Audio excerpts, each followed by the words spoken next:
So good morning, everyone, and it's my great pleasure to be here. And I'd like to talk about the fact that that optics it's a great, let's say, opportunity to go behind the resolution that we have usually in MRI or standard techniques. But one of the main issues is the large volume. So I'm going to treat today how optics is going to treat about big volumes. And in that perspective, how does it work to go on here? Con il mouse. Yeah, but does it work?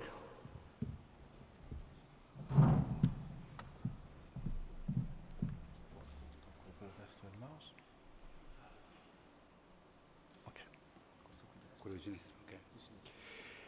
So, you know the brain has particular features, and I mean, when you're going to do imaging and you really want to dissect, let's say, images from the nanometric scale, what you want to see is in the same image having both the dendrite and single spine image, and then to place that kind of image in a context of a dendritic arboring, for example, and then place that dendritic arboring with the long-term connections in the place of the whole brain. This is a mouse brain, for example.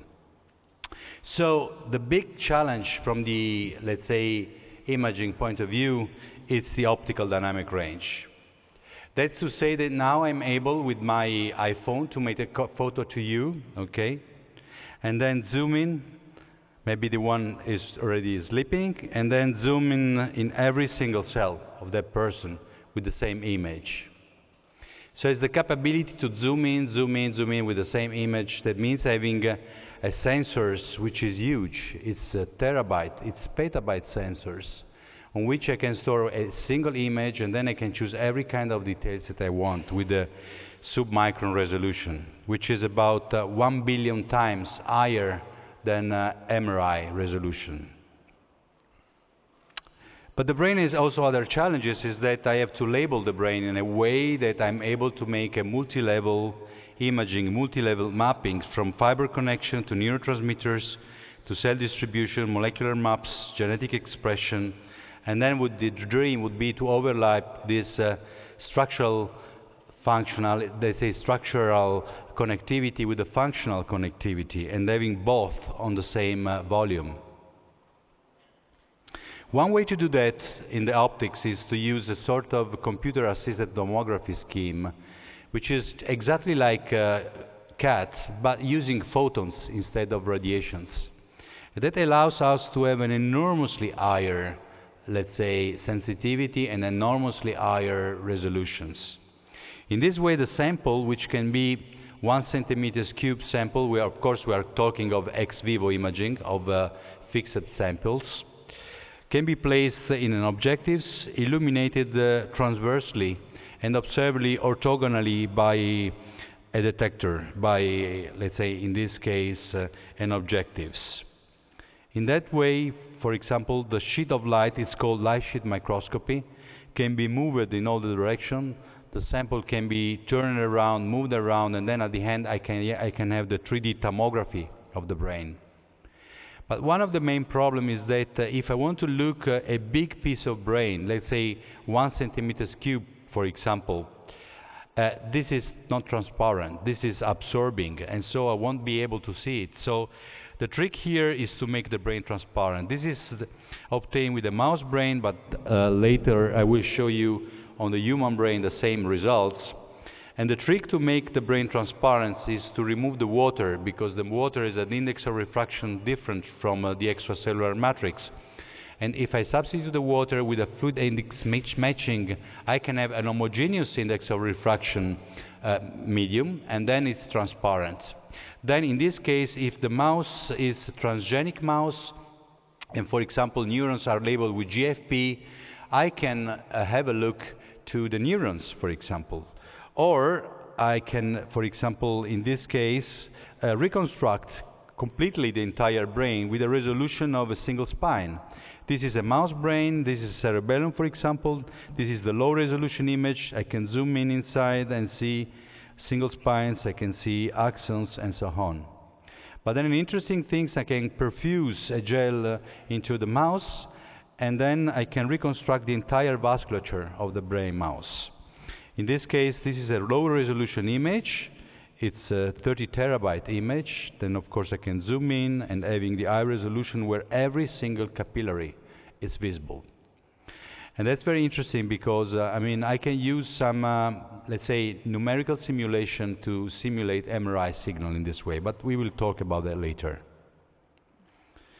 Then I can place everything in the MRI system. So I can do, before sacrificing the mouse, the same vasculature imaging with an MRI, and I can superimpose the two images. So I can place the optics, let's say, volume in the MRI volume, and but with a completely different resolution. For example, the light sheet microscopy, it's 1 micron cube. The MRI resolution is 100 micron cube. So in the volume is 10 to the 4th times the voxel bigger. So I can have a lot of information, much more with optics more than MRI.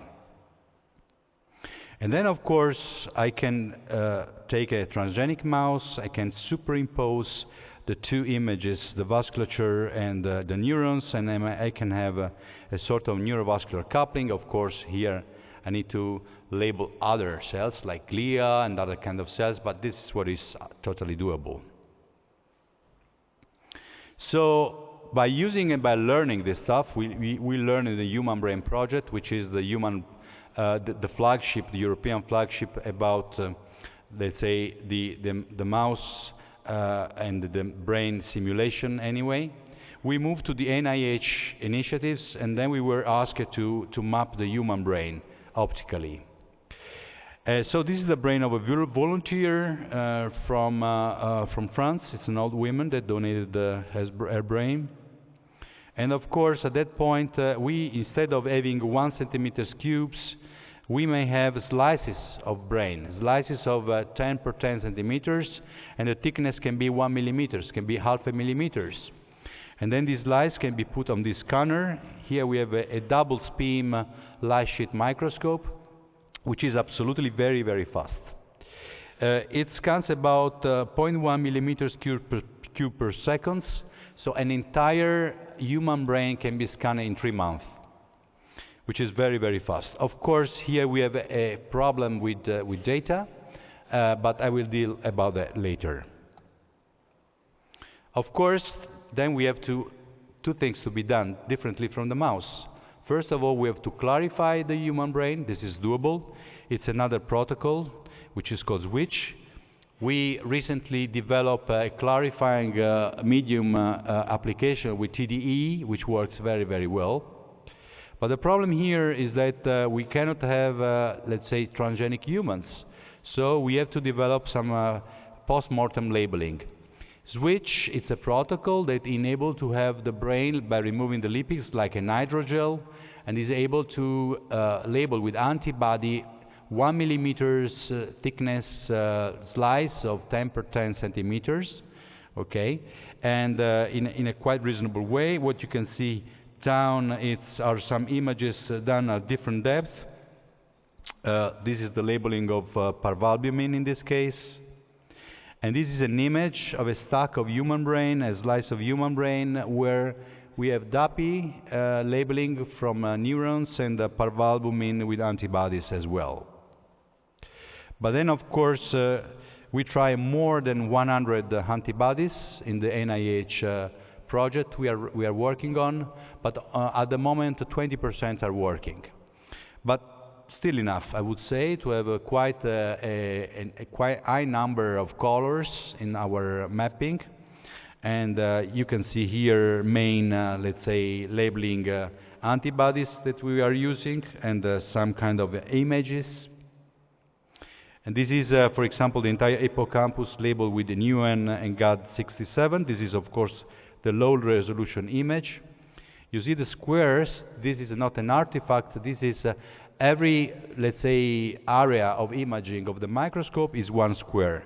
Then we have to move with the scanner the piece of tissue to the next area. Of course, this is something that you see here that we can process and we can make the image totally uniform, but this was not done just to show you how many images we have to stitch all together to make just a slice of an hippocampus. And of course, a slice is 1 millimeters. So in Z we have many planes because we have a resolution of 1 micron in Z. So we have 1,000 planes in Z. This is a maximum intensity projection, low resolution of course, because we cannot show a high resolution image with such a let's say huge image. But if you zoom in, you can see every kind of detail. In fact, you can zoom in. This is the cortex, for example, labeled with UN and API. And you can see here every neuron very, very well. But the problem is that you want to extract information. So you must use artificial intelligence or deep learning to segment neuron. And you have to do in real time, because you are collecting such a huge number of data that you cannot wait for post-processing. So here we develop a new deep learning algorithms, which is able to segment in 3D the images. So we have a new kind of microscope, a sort of, let's say, virtual microscope, because instead of having an output, a raw image, we have a vectorial image. We have the already segmented images.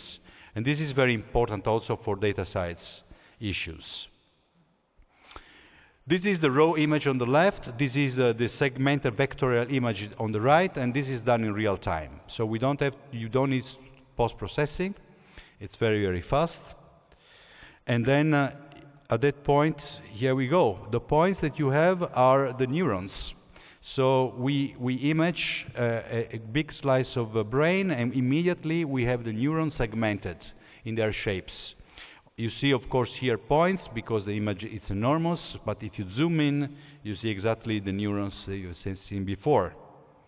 And this can be done on the different slices, these different pieces of the brain, as you can see here. This is, for example, the slice of half a millimeters. You can see here, where this is a synthetic image, where every point is a reconstruction, a 3D reconstruction of a neural body. And then, of course, we can use the antibody to label a class of neurons, and then to dissect the subclass of neurons by segmentation, by recognizing the shape of the neuron. So this morphochemistry approach allows us to have a very high specific, let's say, recognition of neurons. And here on the right, in blue, in different colors, you have different kind of neurons labeled with the same antibody. And so the cell census now is possible in the big pieces of brain, and soon in the whole brain. But very interesting, by a serendipity effect, we recognize that during the process of bleaching of the brain, we increased a lot the self-fluorescence of myelin. So for free, without labeling, we had all the myelin fibers labeled. Self-fluorescence, with a very huge fluorescence. And this works on mouse, on rat, on monkey, and on human. And so at the moment now we have the possibility to reconstruct not the entire population of neurons of the brain, but also to reconstruct in high resolution also all the myelinated fibers.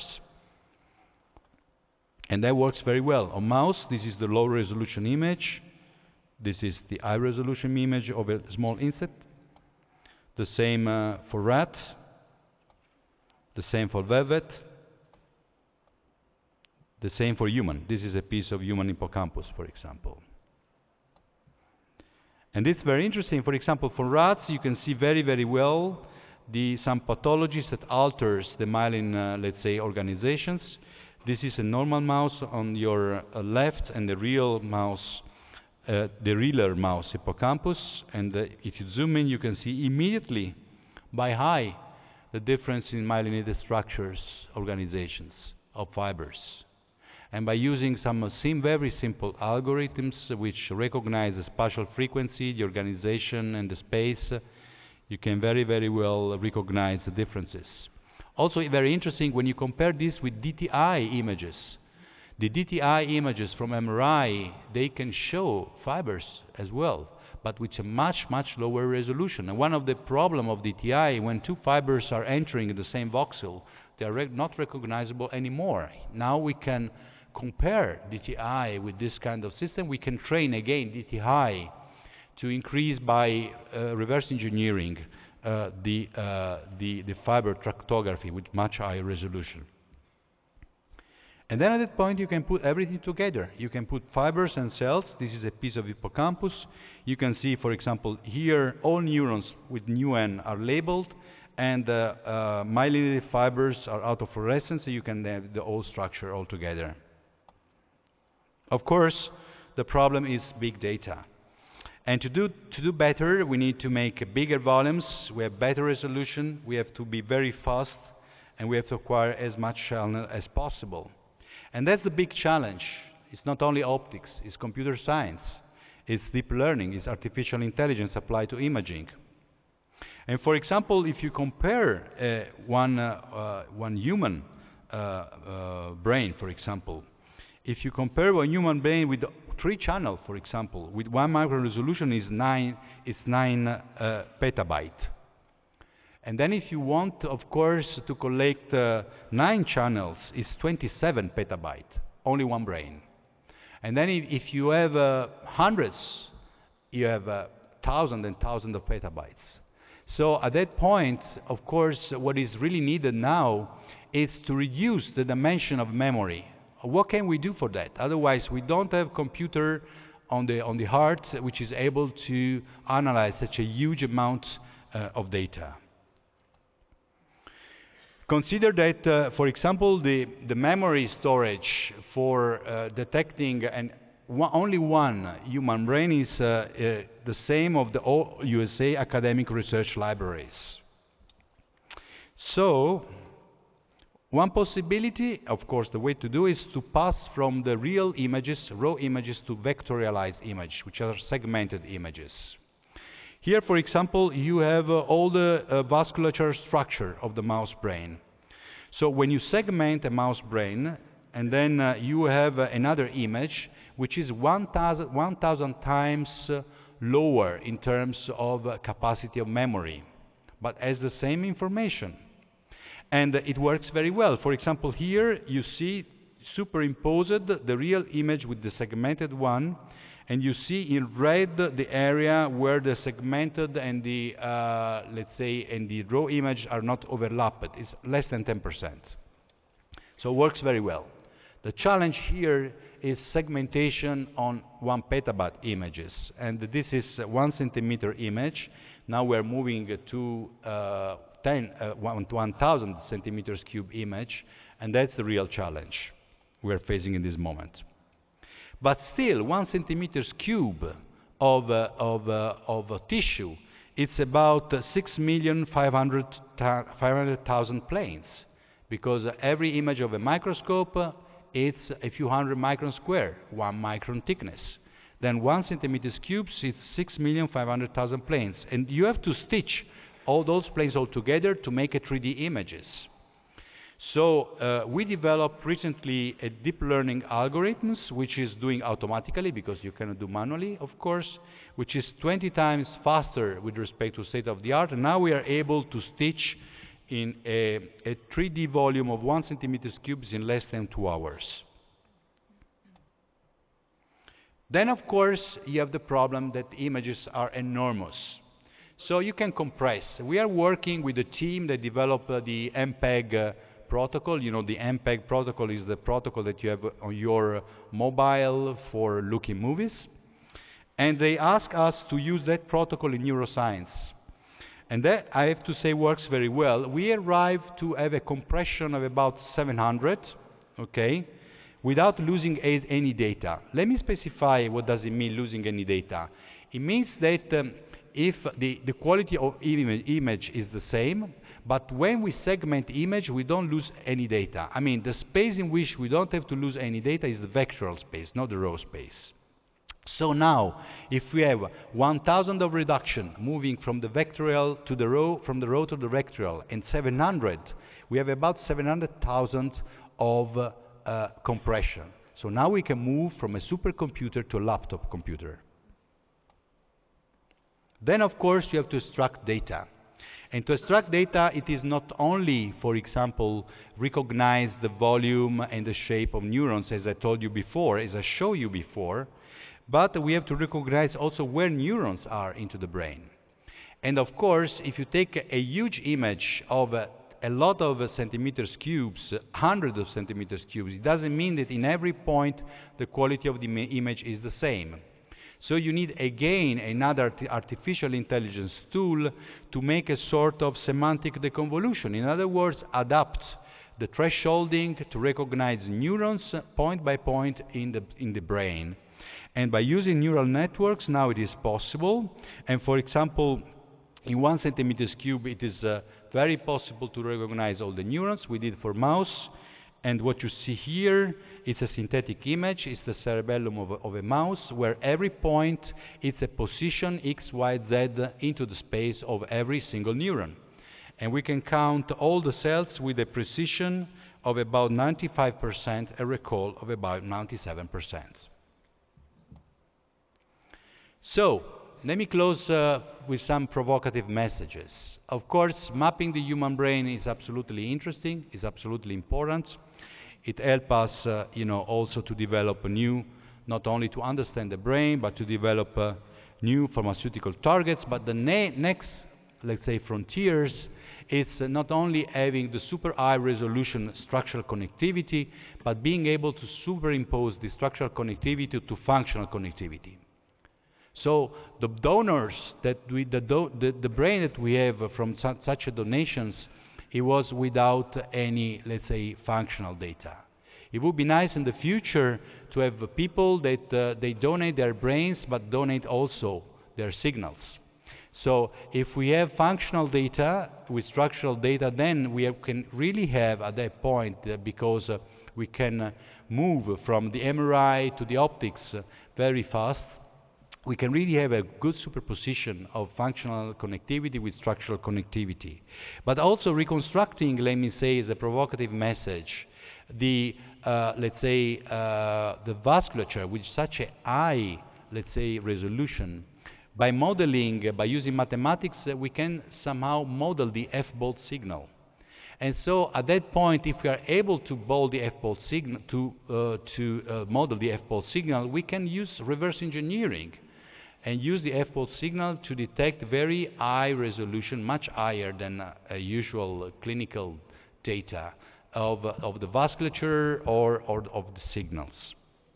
Let me also say that neuromorphic computing would be inspired by that. And one of the main challenges of neuromorphic computing is that there are much less energy consumption. In other words, if I'm going to use a supercomputer that is simulating my computation of my brain's consumption is about 20 watts, like a low energy consumption. But if I use a supercomputer, it's 10 to the 9 watts. It's about 10 to the 8 times higher. So having a neuromorphic computing which learns absolutely from the brain is very important. But also the new class of artificial intelligence. Now we are talking a lot of artificial intelligence, but artificial intelligence is very artificial because it's not inspired by the brain. But the new frontier of artificial intelligence is the artificial natural inspired intelligence. And that's it's doable only by knowing very well the structure of the brain, both in its structural and in its functional characteristics. And knowing that, we can at that point learn from the brain how the brain is going to manage distributed networks, which are the neurons, but tomorrow they could be power grids, e-health networks, infomobility, security, or even drug discovery. And say that, let me also thank you for your attention. Let me thank all the people from the group at Lens, but also the people participating in this project. From Sinai University, Mount Sinai, Boss from Boston University, Fischel from MGH in Boston, Peng from Seattle, Micera from Geneva, Mattia and Rofili from Bioethics, which are developing the artificial intelligence tools, Christophe Dextre from Tours, Valerio Conti Guerini from Mayer Pediatric Hospital, and finally Francesco Orsini Frasconi from the University of Florence. Let me also thank you for your kind attention. Thank you, Professor Pavone. Thank you.